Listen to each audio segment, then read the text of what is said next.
саламатсыздарбы? Бүгін Қарасу райондық салық башқармалығында атайын оқу өтті.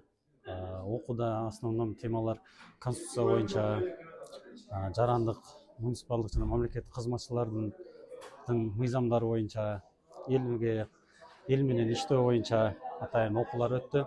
Өткөн окууларыбыз бүгүнкү күндөгү күнүмдүк аткарып аткан жумушубузда кереги тийип атат.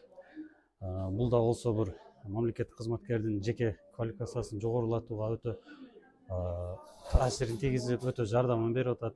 Ушул окууларды уюштуруп берген биздин жетекчиликке чоң ыраазычылык билдиребиз. Бүгүн өтүп аткан окуулар бул биринчиден коллективдин арасындагы ынтымактуулукту бекемдөөгө, кызматкерлердин билим деңгээлин, кесипкөйлүгүн жогорулатууга жана келечекте келаткан аттестацияларга даярдыкка өтө чоң өбөлгө болду.